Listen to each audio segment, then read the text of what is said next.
Coba deh, pernah nggak sih kita benar-benar mikirin soal atap rumah? Kayaknya jarang ya. Tapi ada satu gagasan besar nih dari Presiden Prabowo Subianto, namanya gentengisasi. Dan ini bisa jadi akan mengubah total cara kita memandang atap di seluruh Indonesia. Dan ternyata tujuannya itu jauh lebih dalam dari sekedar ganti atap loh. Selama ini kan, kalau kita lihat sekeliling, atap seng itu pemandangan yang biasa banget. Ya wajar sih, soalnya harganya terjangkau, masangnya juga relatif gampang. Pilihan yang sangat praktis lah buat banyak keluarga. Nah, tapi pemandangan yang udah sangat umum ini kayaknya bakal segera berganti. Nah, ini dia nih visi di baliknya. Dalam sebuah pidato, Presiden Prabowo bilang kalau beliau ingin mengubah citra perumahan rakyat biar gak lagi terkesan seperti gubuk. Jadi visinya ini bukan cuma soal fungsi dan kekuatan aja, tapi juga soal menciptakan semacam estetika nasional yang seragam, teduh, dan bisa kita banggakan. Eits, tapi jangan salah sangka dulu. Program ini bukan cuma sekedar proyek buat mempercantik penampilan nasional. Sama sekali bukan. Inisiatif ini dirancang jadi sesuatu yang jauh lebih besar, sebuah mesin penggerak ekonomi kerakyatan. Tulang punggung dari rencana ekonomi ini adalah Koperasi Merah Putih. Ini bukan cuma nama ya, tapi ini sebuah konsep. Tujuannya membangun jaringan koperasi di seluruh negeri yang nantinya bakal jadi ujung tombak produksi genteng di tingkat paling lokal. Jadi gimana cara kerjanya? Modelnya tuh sebenarnya simple tapi kuat banget. Bayangin, di setiap desa bakal didiriin pabrik-pabrik genteng skala kecil. Dan yang paling penting, yang lola itu warga setempat sendiri. Ini kan nggak cuma bikin lapangan kerja baru, tapi juga berpotensi menghidupkan lagi roda ekonomi di desa. Jadi poin kuncinya, masyarakat diberdayakan jadi produsen, nggak lagi cuma jadi konsumen. Nah, selanjutnya, mari kita lihat sisi inovatif yang jujur aja cukup mengejutkan dari program ini. Sumbernya datang dari tempat yang mungkin nggak pernah kita duga. Betul sekali, bahan bakunya bukan cuma tanah liat biasa. Usulannya adalah menggunakan abu batubara yang sudah diolah. Iya beneran, abu batubara yang notabene adalah limbah industri dijadikan bahan campuran.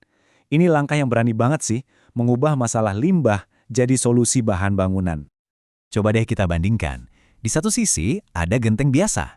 Di sisi lain, genteng inovatif yang diusulkan ini nggak cuma menjanjikan produk yang lebih ringan dan kuat, tapi juga secara aktif mengatasi masalah limbah industri. Semacam solusi 2 dalam 1 yang cerdas banget kan? Tentu ini kalau bisa diimplementasikan dengan benar ya. Tentu saja, sebuah ide segede ini pasti dong memunculkan banyak pertanyaan fundamental. Dan sampai sekarang, pertanyaan-pertanyaan itu masih menggantung, belum ada jawaban yang jelas. Pertanyaan pertama, dan mungkin yang paling mendasar, dananya dari mana? Program skala nasional kayak gini kan butuh anggaran yang luar biasa besar, dan sampai sekarang mekanisme pendanaannya itu masih jadi misteri besar. Ini nyambung ke pertanyaan berikutnya, siapa yang bakal nanggung biayanya? Apa warga harus keluar uang dari kantong sendiri, atau bakal ada skema subsidi atau bantuan dari pemerintah? Nah, detail ini krusial banget loh, karena ini akan menentukan penerimaan masyarakat terhadap program ini. Terus ada tantangan logistik yang rumit banget.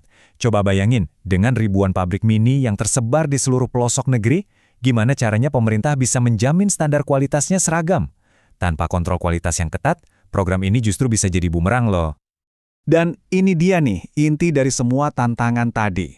Visi dan gagasannya kedengeran hebat, tapi semuanya itu masih di level wacana. Belum ada landasan hukum atau aturan teknisnya.